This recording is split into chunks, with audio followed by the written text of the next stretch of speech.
Bonjour chers tous, j'espère que la journée se poursuit très bien de votre côté. De mon côté, je ne veux pas me plaindre. Juste pour vous poster encore la deuxième partie de la vidéo de notre infatigable député de la CEDEAO, le député sénégalais qui est en train de nous faire des révélations et il représente la voix des sans-voix. Et donc, par rapport à cela, j'ai obtenu la deuxième partie de son intervention que j'aimerais encore vous faire écouter. En tout cas, il est à encourager. Si tous les députés pouvaient aussi agir comme il est en train d'agir, les choses vont bouger. Donc, veuillez suivre la deuxième partie car le déplumage de la CEDEAO continue. Affaire à suivre. Je vous remercie. Depuis quelques jours ici, nous écoutons les rapports des différents pays. Tous les pays disent qu'ils ont des problèmes de santé. Tous les pays disent qu'ils n'arrivent pas à nourrir leur population. Tous les pays disent qu'ils ont des problèmes d'école.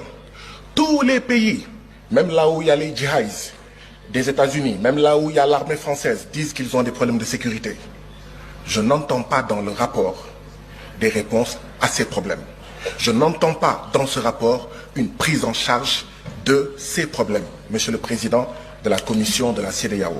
Monsieur le Président de la Commission, c'est hier, dans la journée, il y a moins de 24 heures, que nous avons reçu votre rapport de plus de 80 pages.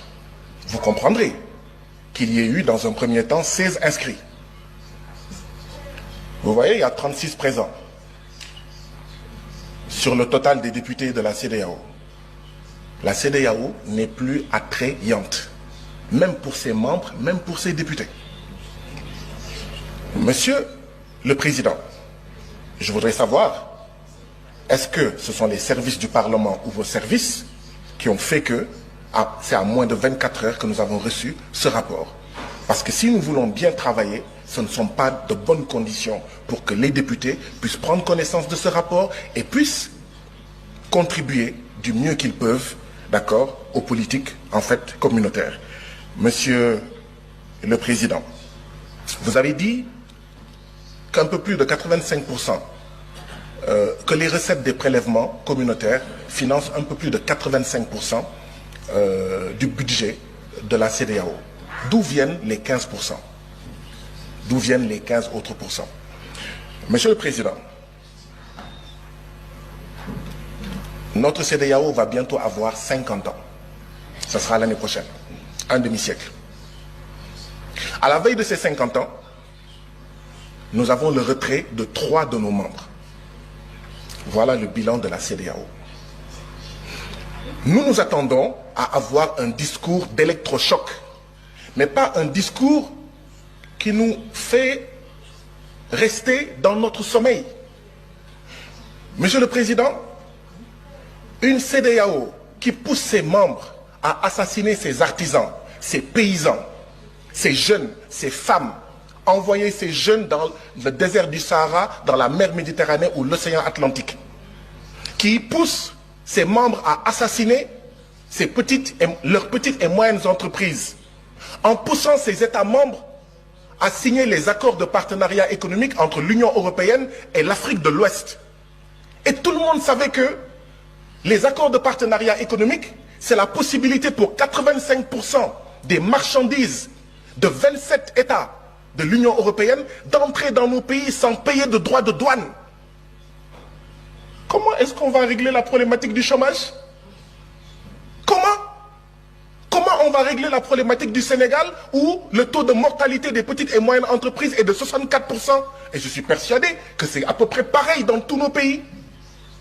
Mais cette CEDEAO-là, c'est elle en réalité qui pousse notre jeunesse à essayer de traverser la mer Méditerranée et à prendre les pirogues à l'assaut de l'Europe forteresse.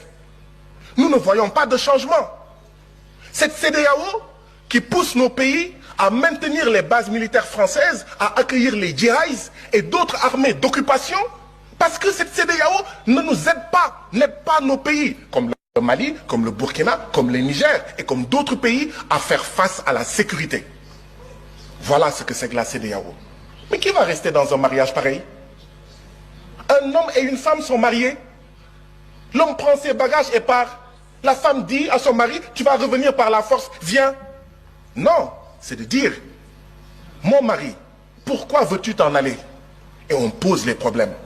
Je ne sens pas cette démarche, Monsieur le Président. Et nous devons aller vers cette démarche. Refondation ou mort de la CEDEAO. Voilà où on en est aujourd'hui. Transformation structurelle ou mort de la CEDEAO. Changement profond ou mort de la CEDEAO. Voilà où nous en sommes, Monsieur le Président. Si on ne fait pas ça, la jeunesse de l'Afrique de l'Ouest, dans les villages, dans les quartiers, ne veut plus de ça. Dit que cette CEDEAO est une CEDEAO des chefs d'État et non des peuples. Et ça ne sert à rien de dire non, non, non, non, non, non, non. Il faut changer par les actes. Que cette CEDEAO soit une CEDEAO des peuples, que ça soit attrayant,